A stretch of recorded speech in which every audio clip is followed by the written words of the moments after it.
Hey everybody, you're watching Logan Tech Lover. Today we're going to be talking about Totoro here.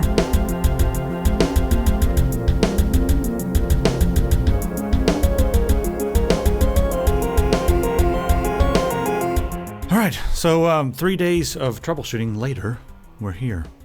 We had bad USB ports on our motherboard and thought it was the capture device, ordered a new capture device, found out that it was not the capture device, but actually the ports on the motherboard, tried to troubleshoot it. Now we're just going to use the laptop because the tech is here. What a crazy 3 days. It wouldn't be the tech if the technology weren't just beyond shitty. Hey, you know what? We could have done it like some of the other YouTubers do it and just hit record and figure it out as we go and keep going, oh shit, what's wrong with this thing? I don't know. And it's just like an hour of us troubleshooting. They're like, we'll see you next week. Thanks to our sponsors. Is that what you guys wanted? An hour of troubleshooting? Someday we won't be transients. One day. All right, let's get down to the news. This episode you're gonna want to watch because we got a lot of Google news. The whole entire Google I/O thing happened sometime last week, and we're gonna try to cut through some of the nonsense and get down to the heart of the issues. But first, Nokia. So Nokia, they're coming back, but they're dead. But they're coming back. But they're not going to be Nokia. They are going to be Nokia. I don't know. So Microsoft, acquired Nokia, and then they realized that the Nokia brand name doesn't really matter anymore. So they wasted all this money, and then they just started using the Lumia name instead of Nokia because they're like, I guess nobody likes this Nokia thing we bought. And then, of course, Nokia became known back before the smartphone days. And they were really known as a company that makes a rock-solid phone, as in you can drop it off a cliff and it still works. Well, now that everyone's just getting their stuff made in Foxconn or wherever in China, and they're all just, Android devices, and it seems to be about the software and the experience and the different options, Nokia is going to have to re-enter into that game. And they're not going to have their own factory anymore, so they're going to be making stuff at Foxconn. And I'm just not sure if it's going to be the same thing as it was when they owned their own factories. I don't know. Wendell, what do you think about this new Nokia resurgence? The old brick Nokia phones that you could throw off a building like what you were describing, Nokia was making a lot of money on that, and Microsoft pretty much immediately shut it down. And under the terms of their original agreement, they got to use the Nokia name for 2 years. And so now, fast forward 2 years, Nokia has basically been carved up. The design people and the hardware people and the software people are all different now, basically. And Nokia looks like it's going to come back as an Android name, which seems kind of weird. So I wonder what kind of special sauce they're really bringing to the table. That would be the question to answer here. Or is Nokia going to return to, brick-like phones for the emerging market? Are they going to come up with, $5 phones or something like that? But, there's even a lot of room for Android at the far, far low end of the market in those developing countries. But then again, maybe a 40-hour power on time or 40-hour talk time, those kind of things are useful because that's what we had before we had smartphones that had, giant light up screens that suck down the battery, then only make the phone only last a day or two. So, this article, I think, kind of missed all that. And there's definitely kind of a nuance here. I think that this is almost a press piece to be like, hey, Nokia is coming back from the dead. But until we see, if you guys see a really substantive article with a lot of details and a business plan other than we're Nokia, I'm going to remain skeptical.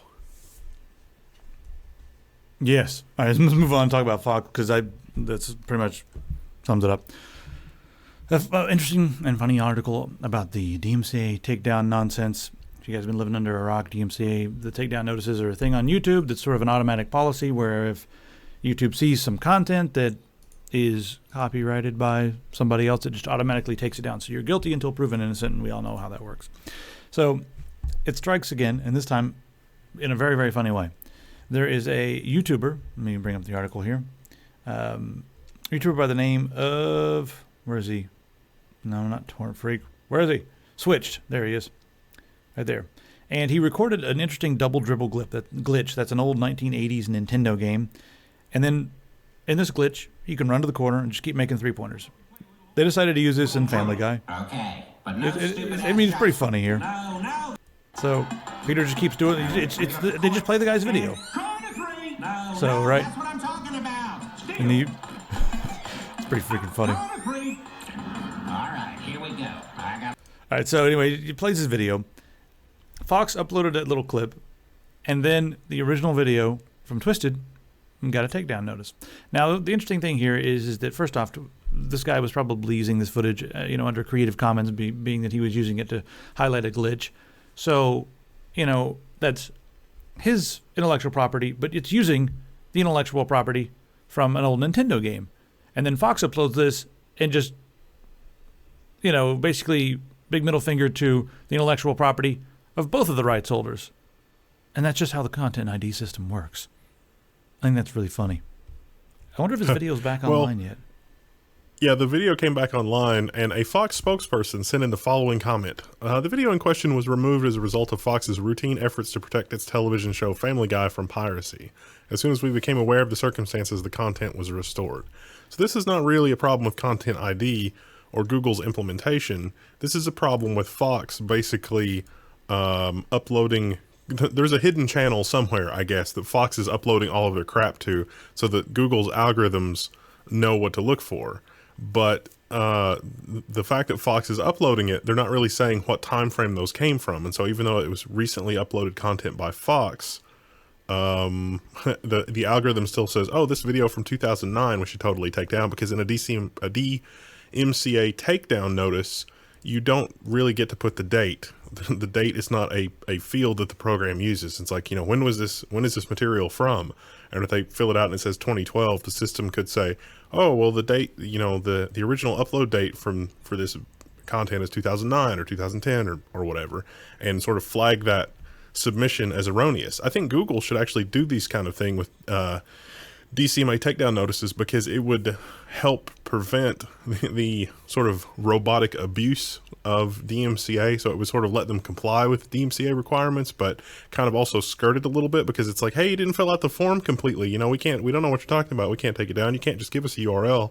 We also need a link to the copyrighted work in question, or a description of it, and when it was first published. That seems like a reasonable thing to ask for, but of course, that's not actually going to happen. So we point this out because it's really funny and how broken our copyright system is. And don't let anybody tell you that the DMCA takedown stuff is not just completely dumb and broken. Switzerland, we had one of our members who works for Google, and YouTube, and he actually worked on the team that was doing the DMCA takedown notices. So, dude, if you're watching, hi. Next time I come over there, he had a lot of positive things to say about the DMCA takedown notice, and I wasn't kind of like, how could you get something positive out of this? It seems like it's just stomping on, fair use. So next time we're over there, I'll get you a beer, and we'll chit chat about this again. Maybe even record some of it so that we can understand a different point of view. But as I see it right now, this whole entire system is the opposite of the way things should be. So all right, let's go ahead and move on here. This is kind of interesting. I kind of wanted some feedback from the audience here. These are the companies that hold the most cash in the USA. Apple, Microsoft, Alphabet, Cisco, Oracle. So you see the top 5 there are tech companies. Now, I want to know what you guys think they should do with all this cash that they're just sitting on, they're hoarding. Should Apple buy a country? Should they buy a small country? And then they could turn that into their own private tax haven. Can you imagine if Apple just was like, yeah, we've been using Luxembourg and Ireland and, the Bahamas and Bermuda, but you know what? Using other countries is kind of boring. Let's just buy our own country, and then we'll just use that for tax evasion. How about that, Apple? How about them apples, Apple? Is Microsoft, what should they do with their money? Maybe they could use it to stop doing what they're doing. I don't know. And then Alphabet, Google. Also today, there was a raid in France today. France raided the Google offices in France, looking to investigate $1.6 billion in tax evasion in France. French tax evasion, I guess. Right. So that's interesting. That's neat. But they're not evading taxes, are they? So they say. Yeah. We're taking advantage of the loopholes that are there, just like we're entitled to, because why should there be any shame in that? Tech Syndicate pays more tax in the USA than Facebook. If you like roads, well, vote for Tech Syndicate, not Facebook. I'm not joking. We pay more taxes in the USA than Facebook does. Yeah. Because I have no idea. Face it, the chances are everybody watching paid more in taxes than Facebook. If you paid more than $1 last year in taxes, you paid more than Facebook. It sounded more impressive when I was saying the Tech Syndicate paid more. Now it's just, everybody feels good. No one was going to look that up, were you? No one was going to look that up. You were just going to take my word for it. It's like Facebook is doing this great American service by employing people.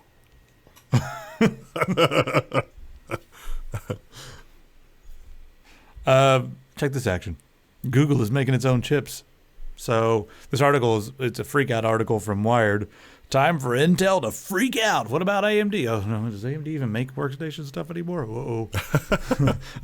So anyway, this is they're making a new chip here. Where's the name of it? It's scroll down here. The Tensor processing unit. Yes, the Tensor processing unit. It doesn't get any tenser than this show right now talking about this processing unit.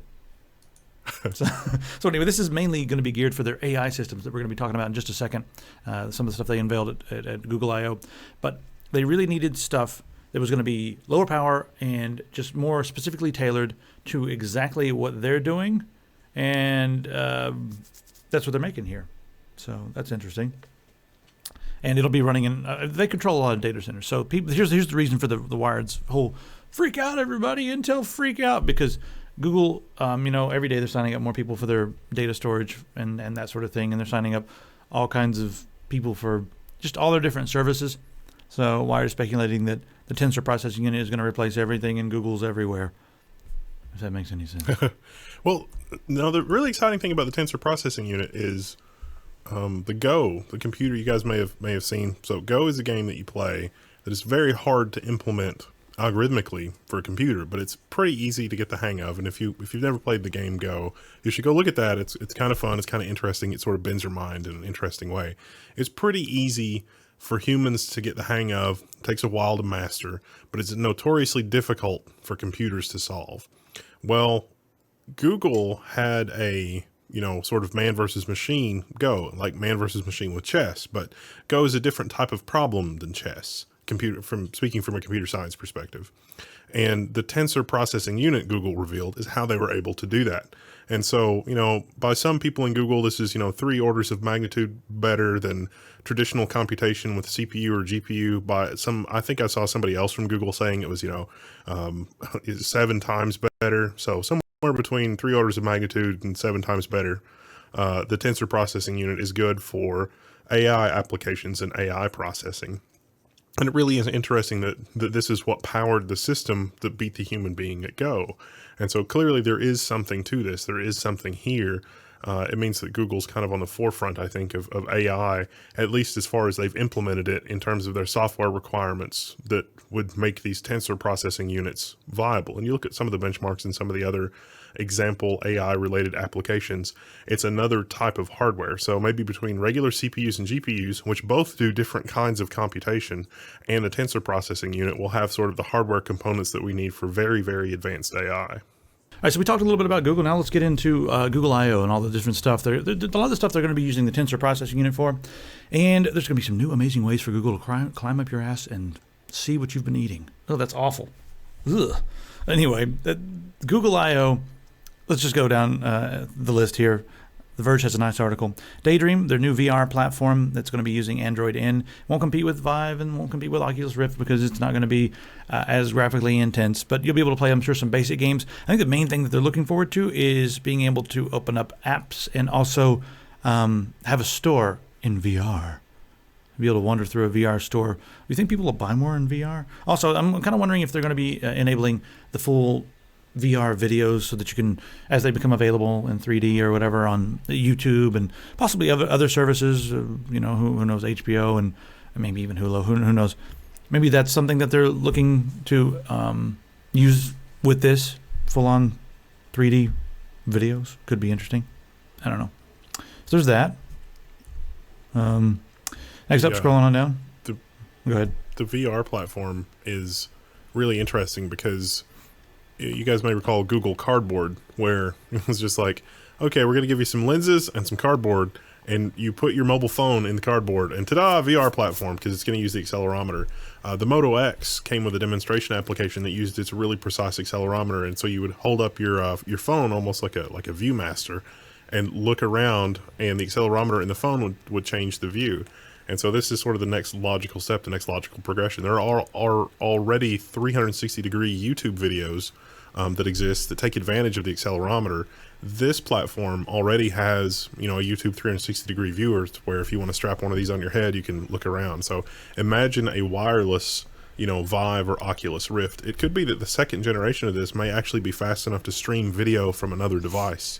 I could certainly imagine a business use case for this as well. Suppose that you're a business traveler and you're crammed on a tiny airplane. What if you can strap on one of these headsets and suddenly have, two virtual 40-inch monitors in front of you in VR from your cell phone? And even if it's only 20 frames per second streaming from a laptop, I would totally go for that. I would love to have that much screen real estate while I'm traveling.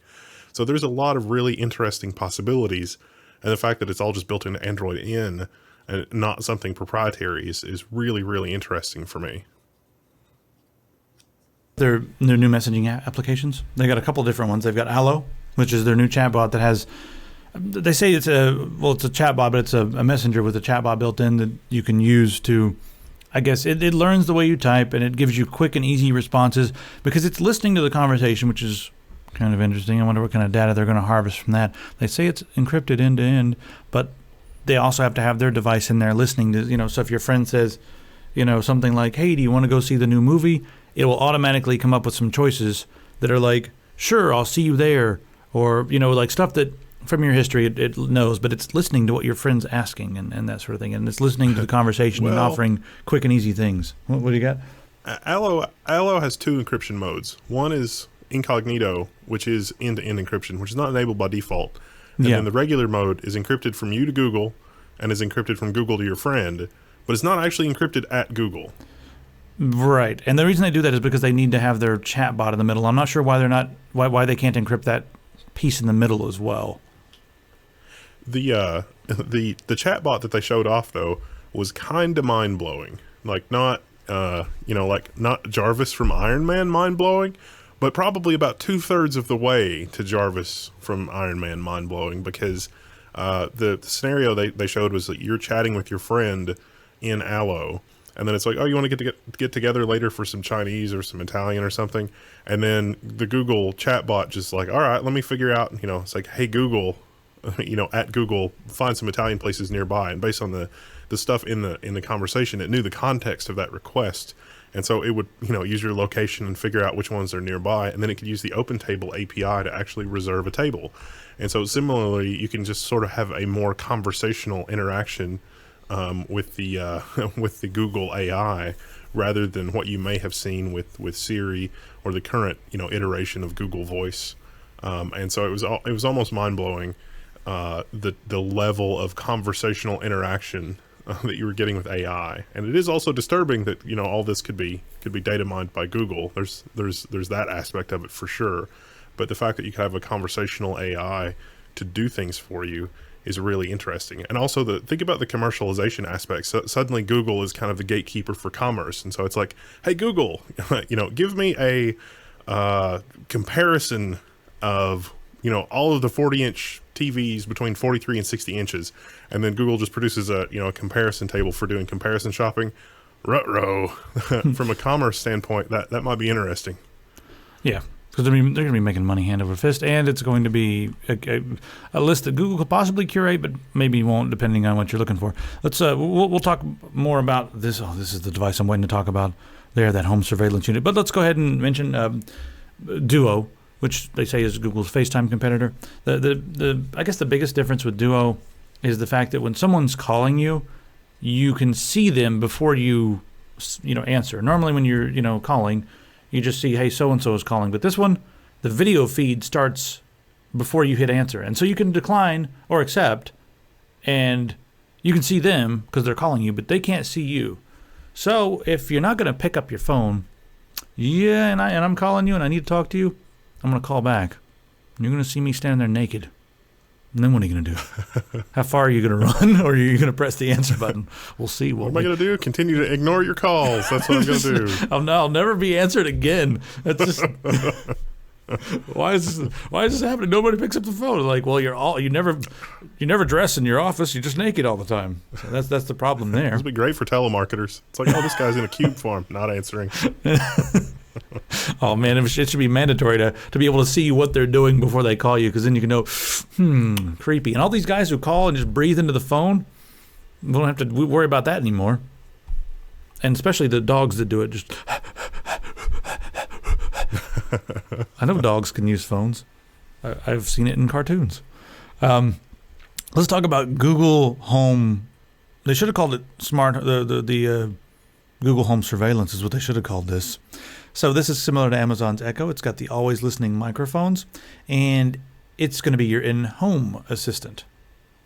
And the thing that's interesting about this is you're supposed to get multiple devices and use it in multiple rooms, so it can do multiple things, and it'll have its own. It has its own API, so the developers can use it to create all sorts of different things. So you could probably see home-enabled lights and lamps and stereos and who knows what else. But you'll be able to walk around the house and throw one of these in every room. And then as you walk into the room, you're like, Google, turn on the lights, make it warmer. It's kind of cold in here, and turn on the tea maker and play some. I don't know. Give me some Vin Deer on the radio. I don't think anyone's going to buy one of these and play Vin Deer, but you know what I mean. Just you could essentially have that. And the fun part. Here's the fun part. Google can listen to all this and then harvest all your data. Isn't that great? Because then they can figure out what you like and then offer you more things like what you like and better market to you. Isn't that wonderful, people? Isn't this a wonderful world? It's not just the ability to talk to it. It's also because it integrates with Nest and all the other stuff. Mm-hmm. So you can have that same conversational relationship with Google where it's like, can you lower the temperature by 3 degrees? And it's like, oh, yeah, sure. And it just does it. The other thing that's interesting about this is that it's always on, it's always listening. So even if you're not talking, about, even if you're not talking to Google Home and saying, hey, could you change the channel? Hey, could you put on something else? Hey, could you lower the temperature? It's still going to be listening. So when you're arguing with your wife, it's going to send you advertisements for marriage counseling, possibly. Or if you're just, sitting on the couch going, ow, my butt hurts. Ow, my butt hurts. It's going to listen, and it's going to send you butt cream. Don't you want Google to hear your personal problems and send you advertisements for butt cream? That's the world we live in. That's it. Okay, what else is on this list here? Scrolling on down here. Android In. So Android In has a couple of interesting new things. I'm going to skip through some of these, but where's the one I want to talk about? The always on apps. I don't even see it on here on the list. Why is it not on the list? Oh, there it is.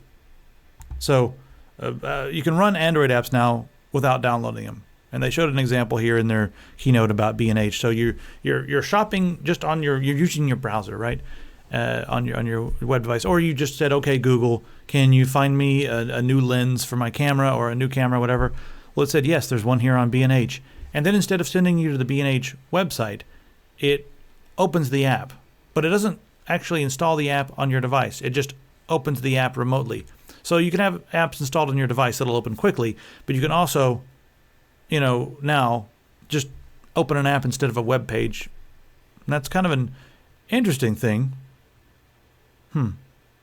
I think that's kind of an interesting step forward. Instead of using the web, now we're using apps for everything. I'm not sure exactly how I feel about that, and I wonder if there's, workarounds if you're like, listen, I really want to just use the damn website. Can I not use the app? Maybe. But it's moving us in an interesting direction. So it's blurring the line between apps and websites, which is probably good from an app developer standpoint, but it's probably bad for like the general ecosystem of malware and the general ecosystem of like an app store and app distribution and that kind of thing in terms of like the current model. Although I like the idea very much of being able to just get app-like functionality from something on the web. The devil, of course, I think is going to be in the implementation, because I want to be able to get app-like performance from this, and it's not clear to me yet if this is going to actually work that way, because it says, oh, it only downloads the parts of the app that you use, and it's like, okay, that's cool, just go ahead and download the whole thing, though, so that the next time I use it, I'm not, spent waiting on the network, because, well, I'm in America, and our mobile network is just awful, so That's really that's really what my complaint is. Not everybody is in Mountain View, California, with 45 megabit 4G connections. So, This kind of makes me think about there's a video project I've been wanting to make for a while, just talking about how the internet has fundamentally changed since inception. In the sense is, originally the internet was the Wild West, and if you wanted to go to a website, you typed in the URL, you typed in techsyndicate.com, and that was your little place to hang out. You would sometimes go through Alta Vista, Google, InfoSeek.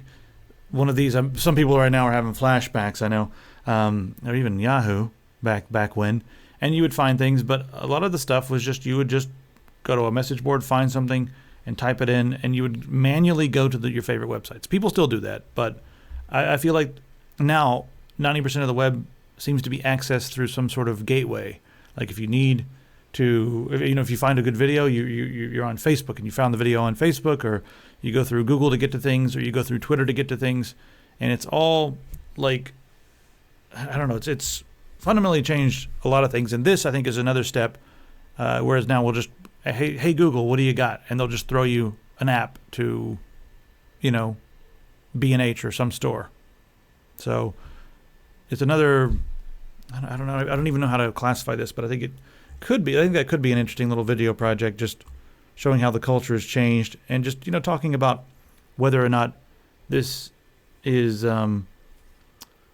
necessarily a full-on positive change. Just talk about some of the nuances. I mean, nothing's ever fully positive or fully negative. Is this good or bad? I don't know. So let me lay out the nightmare scenario for you.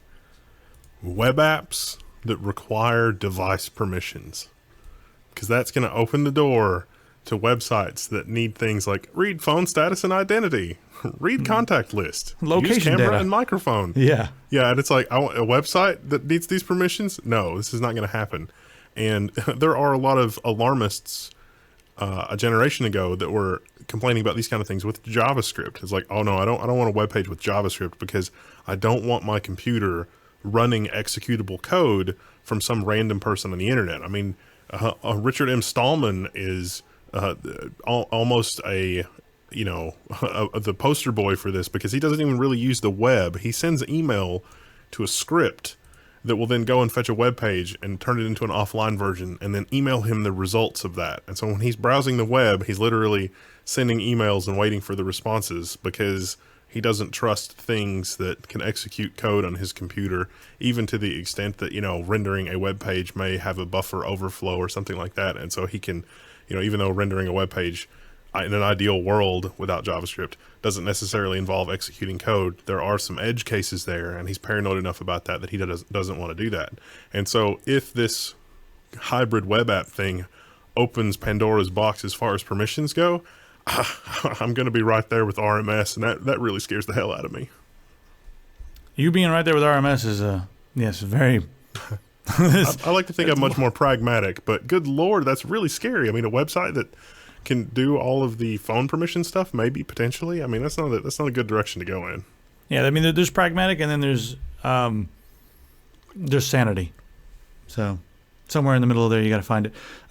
More in this whole Google thing. Vulkan support is coming to Android now, thanks to Daydream. So this is not fully implemented yet. Right now, it's using OpenGL, but Vulkan support is on the way, and that's an interesting thing, because the more support we see from Vulkan, the better it'll do. And we're also seeing a bit of support on Windows, but more Vulkan support means gaming on more platforms, and that makes me very happy. And I want to see all the Vulkan support I can, because DirectX is it's whatever. It's Windows only. That's the problem. Vulkan means we may see games on OS X, Linux, Android, other platforms. So it's exciting whenever I see something else supporting Vulkan, and hopefully we'll see more of that in the future. Have you seen this Google patent for sticky cars? Who knows if they're going to do this or not, but it's for the self-driving cars in case they hit pedestrians. The idea is that there'll be the pedestrian will hit the car and stick to the hood instead of falling off, because a lot of the injuries occur not because you get hit by a car, but because you get knocked off of a car into a fire hydrant or onto the ground, and the impact of the ground hurts, or then you get bumped off the car and then run over. So instead of that, Google's like, well, you know what? If the car is, flying down the road out of control, let's just let somebody stick to it. So that way, if we slam into a bus, they're stuck to the car. Isn't that a great idea? Or if we slam into a brick wall, it's okay. They're stuck to the car. I don't know. There's some negatives on both sides of this argument, and I'm not sure if I'd rather be stuck to a moving car or on the ground. Well, I'm not sure how they sat down and Firemen figured. have the jaws of life to pry you out of a car. They're also going to have the vinegar of removal. I don't know. +4. Sounds like a D&D thing. Someone get the vinegar of removal +4. I don't know, the hot water. All right, Bob, fetch the nail polish remover. We've got another one. It's just like, what? Oh God! And if it's bad enough, it'd be like, yeah, this guy's stuck to the car, but I don't even want to talk about what could possibly happen there. But interesting patent, though. Google. I wonder if this was made by an engineer or a programmer, because I could see a programmer thinking of this and getting really excited about their idea, and then the engineering team just not having the heart to tell them how not good of an idea that actually is. They're like, okay, it's $300. Just let him patent the damn thing and get it out of his system. And now they wake up and they're like, they come over here and they see this article on the BBC and they're like, oh God damn it! Who gave the BBC the link to that patent? Like, it wasn't supposed to get out. We've got thousands of patents, and now we got this dumbass image that Randy drew over here on the internet, floating around, making us look like dumbasses for gluing people to cars. Honestly, this patent was a joke, but from Randy at the Christmas party. We just wanted to see if we could get it past the patent examiners. We weren't even really thinking about this. But the BBC, they're so serious. They're like, they're going off with it. There's someone in the comments right now who's angry with us for joking around, but there's like, no, this could very much save lives. Why did he have a British accent? I've got an idea for a patent that we can use to extend this. So one thing we can do, there was that episode of Mythbusters where they put golf ball dimples all over a car, which actually did dramatically improve the aerodynamic efficiency of the car. And so what we need to do is these little glue pellets that break when somebody, goes into the car so that they'll be glued in place. We need to make those in the shape of golf ball divots, golf ball pellets or whatever, and we can patent that, because you can patent an improvement to another patent, and that's a perfectly legit thing to do. So let's do that, and then when Google tries to use this, say that it improves the aerodynamic efficiency of the car, and we can retire. We work way too hard. That sounds way easier. The guy that made patented the electric toothbrush is a billionaire, All right, check out the store. That's what keeps us in business. Shirt of the month, WASD in all its many colors. We'll have this for just a few, I guess more, we'll have it in a week or so. But yeah, go ahead and grab it. We've even got some tank tops for you guys out there and girls. Everything's in men's and women's. When you see these things, you can click on them and then go over here and select size, men's and women's. Someone, posted on Twitter like, hey, you got your women's sizes? I was like, yes, we do. Right there. Why is that your voice? You need to go have your larynx looked at. If you talk like this, something's not right. I've just offended everyone who talks like that. I'm not sorry, though. You just got to get used to getting offended. That's the way of life. The world's rough. It's hateful. Oh, by the way, more ads. We got mason jars for all the masons out there who want to put things in jars. That's good. Our new water bottles are stainless steel, and they are quite nice. I've got one. It's great for holding water and even better for bludgeoning people. We do not condone bludgeoning people and will not be held responsible for anyone who was murdered or seriously injured or slightly injured by our water bottles. We only have 100 mice left. Those are going quick. New beer glasses, all kinds of fun things in the store. And our mouse pads are doing quite well. Lots of different designs for you guys.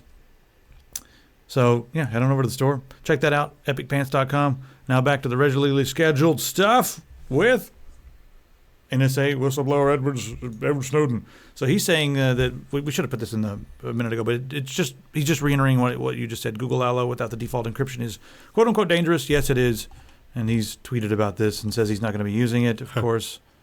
But we'll also mention obvious that, news is obvious. Yeah, we'll also mention the other interesting Snowden news this week is that it turns out a report came out, and we actually called this. I think we reported this before anybody. So, I don't know, kudos us, maybe. I'm sure a lot of you guys are tired of hearing it, but it's got to be said. Probably a year ago, maybe 2 years ago, we were talking about how when the Snowden news had broke, it was like, oh, there's proper channels to go through for reporting this. And we said, no, I don't think so, because we reported on William Binney and some of the other whistleblowers that preceded Snowden. And if you're sitting there saying, wait a minute, whistleblowers that preceded Snowden, I didn't know about that, there's our point.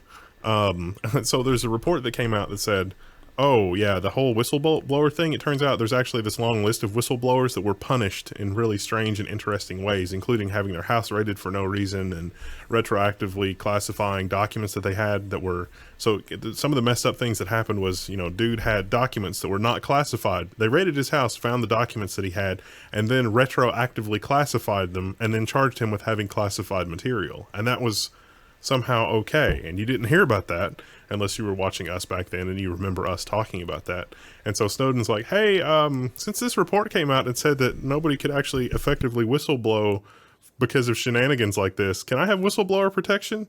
And so it's kind of tongue-in-cheek, but it's kind of funny, so we just thought we'd mention it. This is another interesting bit here. Let me open up this. Have you seen this hyper reality video that was created? It's I guess it's just a project someone came up with. Really well done, by the way. But it is a sort of an over-the-top view of future potential for the world of augmented reality, really. It's not exactly virtual reality, but it's someone wandering through the world. And I'll just skip forward a little bit. It basically saying you guys should go take a look at this. It's really obnoxious. And I don't think that, the world is going to be this way unless you're in Vegas and you buy the special glasses. I really do think that this is, in 15 years, what it'll be like to be in Las Vegas wearing the special augmented reality glasses. Everywhere you look, it'll be like, just, wow. So it's such a have you seen this video? It's so well made. Yeah. And it's kind of freaky. I would say that this is not going to happen except for, there's a picture from 4chan from like 10 or 15 years ago. Maybe not that long, a long time ago. And it's talking about where FPSs are going and how insane they were getting because, at the time, Counter-Strike, relatively minimal interface. Most FPSs had a relatively minimal interface.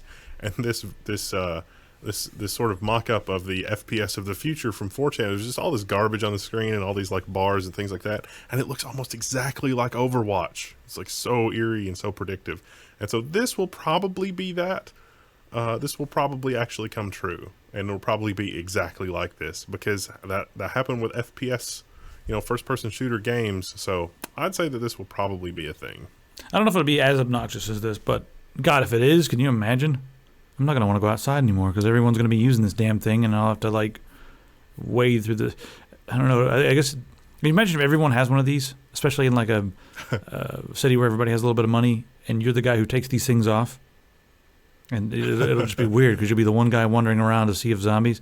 Now here's the scarier thing. Okay, so suppose we got 20 years down the road and these things are used as an always-on way to keep you up to date on what's going on with traffic, the laws, and just general notifications like don't go in this building, someone's getting arrested.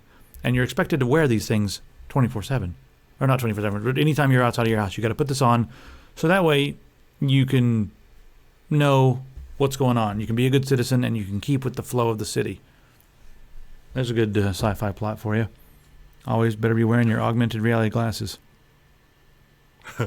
Interesting. It'd be cool if the augmented reality glasses erases things like politicians hiring prostitutes. Those are just automatically filtered, sir. So they're just like wandering down the road, and there's like a politician over on the side he's being serviced. He just does it right up in broad daylight because you have to be wearing your glasses, and you cannot see him doing that because he's part of the system. Damn it! Every time we do an episode, I'm like, I got a new plot for a movie I don't have time to write. Sit down and write that, and you'll have the one guy who takes off his glasses and is like, whoa, the world doesn't even look like this anymore. Like everything's all decrepit and falling apart, and you think you're in like this nice utopia, and you're like, whoa, what's going on over there? That's enough of that. Tinfoil hat off, and I'll put a tinfoil hat back on. We got more stuff to talk about. Let's talk about how the AI is going to create a useless class of human, as we talk about almost every week. But this time, what was it? Let me clap real quick. This guy from the University of, where is it? Jerusalem, right? So I'm going to butcher this name. Yuval Noah. Let's just call him Noah. Yeah, we're going to call him Noah. Harari. Yep, he's a lecturer at the Hebrew University in Jerusalem. But he's written some interesting books about futurology and the future of mankind. And he's come out and said that artificial intelligence is going to create a quote-unquote useless class of human. So we've said that, we've got a lot of people who are going to be displaced, and there's going to be people who don't have jobs and stuff. But he's got a new book coming out. It's not out yet, but it will discuss this useless class of human. I'm kind of curious to read it just to get his perspective on things and what he thinks the useless class will do, what he thinks is going to happen if people suddenly become useless, what will it do to their psyche, what will it do to their routines, will it create a class of criminals, or will it just be a useless class? So kind of interesting. But yeah, he's creating forecasts that are far future.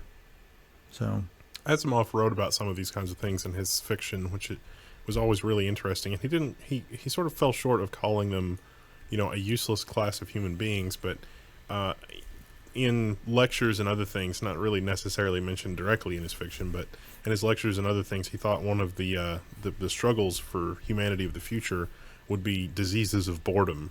And he classified, drug use, recreational drug use, and other drug use, heavy drug use as, a disease of boredom. And I always, that characterization always really stuck with me as a really interesting way to characterize those kinds of things. And so, I don't know, useless class is kind of inflammatory, but they're on to something there. I mean, if you have, historically you've had to do something to survive. If you no longer have to do something, I mean, most of the population, not everybody, obviously, but if you no longer have to do something to survive, then, how badly does that go? Look at, we have a little bit of confirmation bias, but look at media coverage of the children of wealthy people, wealthy actors, trust fund people, the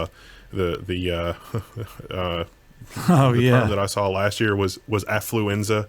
These millennials have affluenza. Yeah. So just run around doing drugs and waking up in ditches and stuff.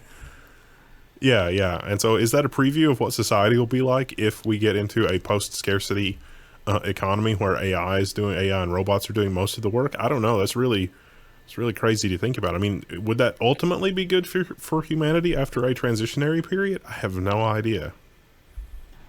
Sell drugs, everybody. If you want to make a lot of money in the after AI is invented, after the singularity, just get ready to start selling some drugs. We do not condone selling drugs. All right. The one quote I want to read from this, and then we'll move on, is I'm aware that these kinds of forecasts have been around for at least 200 years from the beginning of the Industrial Revolution, and they never came true so far. It's basically the boy who cried wolf. But in the original story of the boy who cried wolf, in the end, the wolf actually comes, and I think that is true this time. So that's his quote. Oh, in terms of like AI taking over, it's like it's another industrial revolution. It's another economic collapse. Well, if we have to go through another economic collapse like 1929, then that's going to be pretty bad, especially given the population. Yeah, I mean, we're really on the verge of the transhuman revolution, and people in North Carolina, stop freaking out about your bathrooms. That's not what the transhuman revolution is about. It's about AI and robotics and cybernetics. So anyway, if all humanity has to do is figure out which bathroom to use, we're doing pretty good. Yeah, but then we have the whole thing that we should make another documentary on, and the way someone treats a public bathroom is totally indicative to how they are in society, whether or not they are a valuable member of society, and even their intelligence level. I'm telling you. Like, no. The solution, like, if anything needs federal funding, we need federal funding of public restrooms. But there are certain public restrooms where if you don't have a basic level of human decency, the bathroom just vaporizes you. Yes, like exactly what we need. It's like the airport scanners where it like goes off to a room and there's some guy in a room somewhere that's looking at your naked self to make sure you don't have any weapons. There are certain public restrooms where there's a committee like that because we already have people looking at you naked for TSA. So what does it matter? And in the bathroom, it's like if you pee everywhere, all right, cool. If you don't clean it up, then the bathroom just vaporizes you. Seems reasonable. We'll come back to the whole politician thing where they always say, there's a reasonable level of false positives. There's a reasonable level of civilian casualties. That's going to be with this too. You're going to have this reasonable level of people who just were really sick that day and they peed all over the floor. They couldn't help it. They get vaporized. But you're also vaporizing hundreds of people. Maybe we have to have a quorum of people in rooms that are far away and nondescript places, and that quorum has to agree on vaporizing somebody. And until the quorum agrees on vaporizing somebody, you just get a really loud, annoying warning. Like, even if just one person votes to vaporize you, but the other ones don't, so you didn't get a quorum, you get something over the loudspeaker that's like, "You were almost vaporized. You were saved by not having a quorum." It'd be kind of a warning system, so it would probably get rid of the false positives if we do that. And you really screwed up when like all 5 members of the quorum is like, no, this guy's got to be vaporized. We need to make this. We'll buy an island, and this will be the technology we'll implement. I mean, and that may sound harsh, but if you've ever had to use a public restroom, you know what I'm talking about. All right, listen. Tech Syndicate does not stand by anything that we say ever. This is just going to be the disclaimer episode. More disclaimers in this episode than ever before. Hey, Amputee Gamer, he gets a bionic arm with an interactive screen, charger, and drone, so he can watch his porn while he gives himself the stranger. Well, we should move on there. Now, it seems like it was a publicity stunt. I believe it was for. Was this from? No, Metal Gear Solid. Maybe it was not a publicity stunt from Metal Gear Solid. Anyway. He just lost his arm. Said he was, quote unquote, in a pretty dark place, but now he's got this pretty interesting bionic arm here. It's a $60,000 carbon fiber arm controlled by muscle signals, which is really good. He can shake hands, lift groceries, and pick up coins. So that's really pretty advanced for a prosthetic limb. Yeah, I'm not sure if there's enough finesse for him to play video games just yet, but he said he's been playing games with his right hand and his teeth. That's freaking dedication. All right, today we're going to end with sort of I guess maybe we'll start doing like a topic of the week or something on the forum. But this one I liked, and there's some interesting conversation going on about it from Commodore 256. He says, "I know you guys like Linux, and I do as well. But do you realistically see it taking over?" And he has his argument for it here, just about Windows and the drivers and all that sort of thing. He talks about GPU pass-through, one of the videos that Wendell made a while back. And it's a pretty interesting conversation going on right now with about 118 comments that you guys should go and check out. The link will be in the description. Wendell, what do you think? Do you see Linux taking over as a gaming OS? Yes, eventually. But I don't know if that's going to be, a year or 5 years out or what that looks like. But the thing you have to understand with Linux is that it has the inertia of a fully loaded freight train. It may have as much inertia as a planet. Linux has completely taken over the universe everywhere except for the desktop, everywhere that it's been pretty much, except for the desktop operating system. And the reason that it hasn't taken over the desktop operating system is because I think a lot of reasons, and some of them are related to gaming and some of them are related to difficulties with the platform. But really, a lot of it comes back to the inertia. And so like one of the problems with getting Linux on games on Linux really quickly and easily has been the graphics subsystem. Drivers, manufacturers have some blame in that.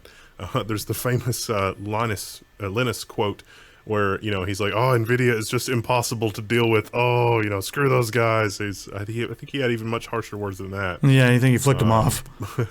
Yeah. Since then, their drivers have been working better on Linux. Yeah, but see, the situation with Linux, though, is that a lot of the graphical subsystem right now today is still based on very ancient protocols from the Unix world. See, Unix had a lot of stuff before Windows and before OS X. And, Apple has been very good about not supporting old stuff. If you want to try to run an old version of OS X, there are not really security updates. The windowing system, the graphics system, I should say more properly, on OS X has changed from like Cocoa to Carbon to, or from Quartz, Cocoa, Carbon. There's all these, the different, as it's evolved, and it's like, oh, I want to run an old program with this. It's like, nope, not happening. Whereas on Linux, if you want to run, an X11 program from like 15 or 20 years ago, it's basically fine. More or less. And so there's a lot of cruft there, and there's a lot of stuff there that's really not designed for modern architecture. And that's being replaced. And we're in the 11th hour on overhauling those subsystems. And so that's when I say there's, it's got the inertia of a commercial, train that's fully loaded. That's what I mean. And that those problems are not problems that can be solved, overnight. And there's not been a lot of commercial interest in solving those because it's a little bit of a chicken and egg problem.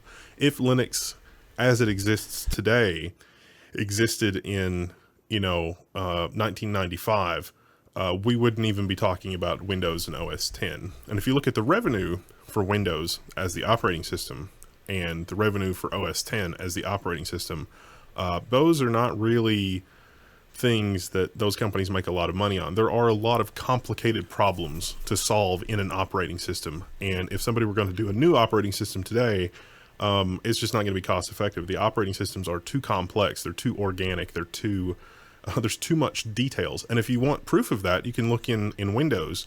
Funny story. Microsoft wrote their own implementation of the TCP/IP stack, I think for Windows NT 3.51 or 4.0. And it was awful. It was so awful that they had to go to BSD, and they basically lifted the TCP/IP stack from BSD and shoved that into Windows 2000. And that's the TCP stack that we had for Windows 2000, Windows XP, Windows Vista, and Windows 7. With Windows 8, they finally have engineered their own TCP stack, but it took them that long to build their own TCP stack, something that was more advanced than BSD, where BSD really didn't do a lot with their TCP stack between now and then. And most of it was aimed at high performance computing and virtualization. And I'm going on and on and on about this, but these are problems that you have to solve if you're going to write a modern operating system, and it's just not there. And Linux now in the enterprise and in the server stuff is catching up and has a lot of these things, but Microsoft can't use that. Not to say that BSD is behind Linux. I don't think that's necessarily true. And actually in some cases, BSD is ahead of Linux with certain technologies. But that is to say that open source is going to take over the universe. And eventually, I think that Apple and or Microsoft are going to have to open source some or all of their operating system in order to keep up, because it's just too complicated.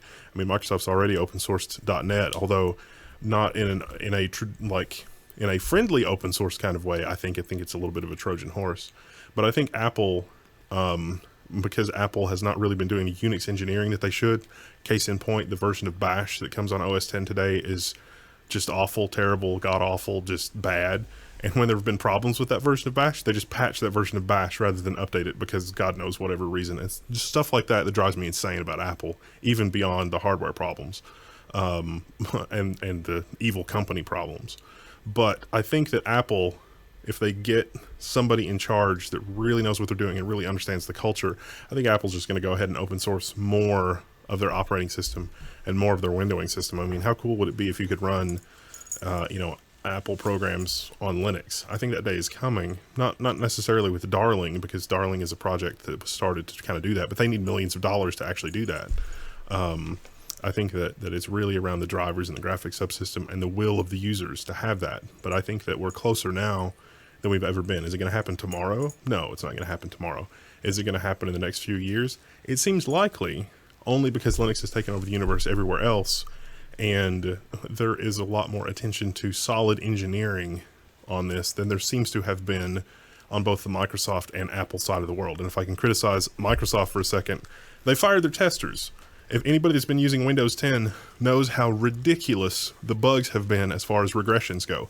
Microsoft can't even get right retaining your preferences. It's like, I'm going to set my preferences on Windows 10, and I'm going to set my preferences for this. It's like, oh, there's an update. Oh, my preferences have been reset. Now I'm getting ads again. That's a regression that's happened, 15 times in the last 12 months. There's a bunch of people complaining about it online. The whole Windows 10 forced upgrade nonsense, that's happened. Drivers, just basic things like USB drivers, there have been numerous regressions in Windows 10. And part of that is probably because they fired their testers and people are now expected to be the testers. But that really underscores the lack of proper engineering at the operating system level. People are getting fed up with it, and hey, that's better for Linux. Something I've got another side of this that we could talk about, and that's deployment. And you mentioned a lot of things that could lead to more Linux deployment, but I think we need to see Linux pre-installed on more machines, because a lot of people just don't go through the installation process their own. They don't go and create their own installation media. They're is there's going to be there's going to have to be more systems, laptops, desktops that come shipped from the factory with versions of Linux that are capable of gaming and have a good graphics card and that sort of thing. That's going to be one of the most important things when it comes to getting Linux out there as a viable gaming platform, in my opinion. The other thing I think is we need the API. Of course, we need Vulkan. That's a huge deal. OpenGL was cool, but Vulkan now has muscle Valve behind it, and that's going to help push a lot of games to multiple platforms, not just DirectX. And as we see that and more games take advantage of Vulkan, more games able to run on OS X and Linux, that's going to be huge. And then the other thing we're going to need to see is some other tools that people just use on a daily basis that they don't want to leave. Like, I'm talking about mainly the Adobe suite and just some other creative tools like that. People, of course, there's Skating Live and stuff like that, Privity and whatever, but they don't, for people who are working professionals, they just do not have the same workflow. And I know people can argue with me, but it's true. It's some of them can be 80 or 90% there, but not quite. And once we get more of that on Linux, again, chicken and the egg problem. There's two things there. One is that there was a pundit that came out recently and said, don't be afraid of commercial software, especially if the commercial software is available on Linux. If we could buy the Creative Suite for Linux, I think that we probably would. I think a significant part of the audience would. I'd buy right now. It's just that it's just not an option. The second thing is that there could be a sleeper agent in this question. It's like, it's like, are you going to download and install Arch and configure Steam? And it's like, Linux on the desktop? You look at it that way, it's like, Linux seems far away. Let me give you a scenario that's maybe a little bit closer. Chromebooks. Chromebooks have overtaken sales of pretty much everything else this year. And Chromebooks are not actually a terrible option for everyday computing, let's say. The Chromebook operating system is very soon, if not already today by the time you're watching this, able to run Android applications. There's Linux basically on the desktop, where desktop is loosely defined as laptop. Being able to run Android games, with a relatively modest GPU in the Chromebooks, a few more generations on these 18-month cycles, so 18 to 36 months out, if Chromebooks continue selling as they have been, then we will see a lot of that horsepower go in there.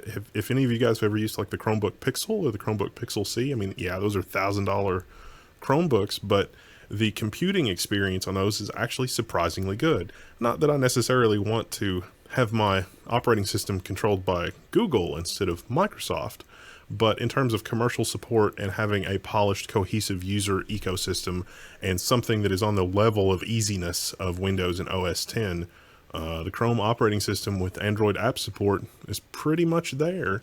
There's enough maybe of an incentive for Adobe to support that, and then being able to run those things in a Linux environment like Arch suddenly is a lot easier. It's a lot easier pill for companies to swallow. And so I think if we see any kind of strategic news of a strategic partnership between Google and Valve in the next 12 months, I think that that's a sign that the people inside those companies see the writing on the wall, and that's maybe how they're going to approach Linux on the desktop, is that maybe they can rely on the Chrome OS based on Linux with some extra functionality to be able to do stuff. Because, hey, Chromebook Pixel booting Linux from an SD card and then reflashing it, that wasn't really frowned upon by Google, and it actually worked really well. You could actually have a really nice, viable laptop that was really slick, awesome, fast hardware that way. And so that's maybe an option too. I want to know what you guys think again. So hop in there in the comments. Maybe share some things that we missed, or comment on some of the things we talked about.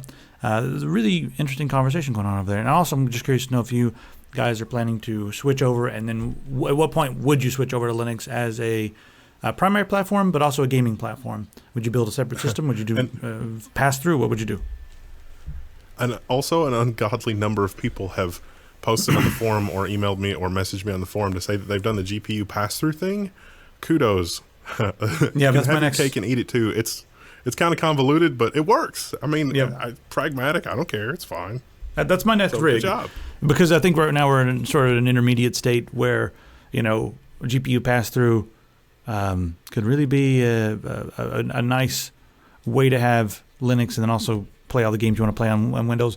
One more thing I want to mention here is that we have some people in the comments here saying, like, well, a lot of the games, it's going to be rough for the modding community because they require DLL injection for, like if you want to use an EMB or something like that. And a lot of the games take advantage of this, or if you want to use just any kind of an injector or anything where you're running like an alternate version Those of DirectX. technologies exist on Linux.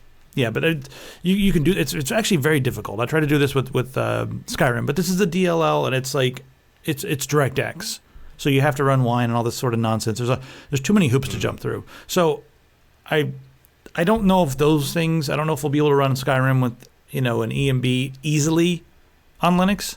You'll have to use pass-through. But in the future, as we move forward with new APIs, then yeah, and if I don't know, someone's able to mod Skyrim so that it works with Vulkan, I don't think any of the EMBs are going to work then.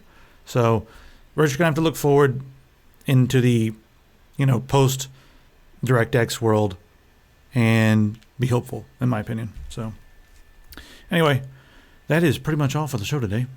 Anything you want to say in closing, or pretty much it? Sorry, it's a little late. Time, which is probably in a couple of days. Yeah, really, we're going to do a show in a couple of days from Taiwan. One of the reasons this was late because of extreme technical difficulties with some hardware that we had that was old. And the other thing is that we're working with Crunchyroll, and they have to approve all their ads, which is fine. They have to make sure that I'm not mispronouncing. They're very big on the pronunciation of the anime and that sort of thing. But they have taken a long time to approve the ad. So I was like, you know what? You're getting the ad in the next episode. I'm not waiting any longer. It's no. The show must go on. So next week, stay tuned for some coverage from, we got an InWin case modding competition that we're going to, Computex, and then all sorts of insanity. So stay tuned for some cool content from Computex. Thanks to Corsair, Gigabyte, and Deepcool for making our trip possible. And, just be sure to check out all the content. We're going to have lots of interesting things. Look at the Internet of Broken Things as well. Should be pretty interesting while we're over there. God, they're going to hate it if we keep saying in the cloud that should not be in the cloud. It's raining cats and motherboards. What the hell? So yeah, it'd be weird. If we get a few extra bucks together, we may just order a bunch of crap so that I can show you how to roll your own home automation inexpensively, because it's totally doable, and I've totally got some hardware at home that I can show you how it works. But we're not talking like just plugging in a Raspberry Pi for home automation. We're talking about doing it a proper way where you've got good hardware and it's not going to just randomly stop working and be weird.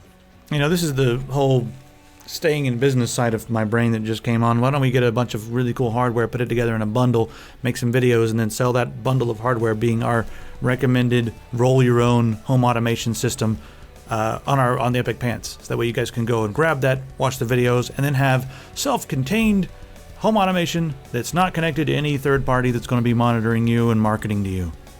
That might be kind of cool. If we do a Kickstarter for such a thing, we will already have the plan for it. And actually, for Computex, I've already got a list of people that I'm going to go visit for componentry to be able to do that. Hint: it's on. Lucida is at the core of this system. And if you watch some of the old stuff that I posted like a year ago, you'll see that I'm using Raspberry Pis for the data ingestion. I actually built a 3D printed HAL 9000 style door. It's like it's like a medallion with the Raspberry Pi camera, but it's got servos and it can move around like the HAL 9000. So it looks kind of like the HAL 9000 thing, but 3D printed in Raspberry Pi. And yeah, you can use that as an interface. So it's pretty. Sounds like that servos you right. Lucida. All right, guys. We will see you soon from Asia.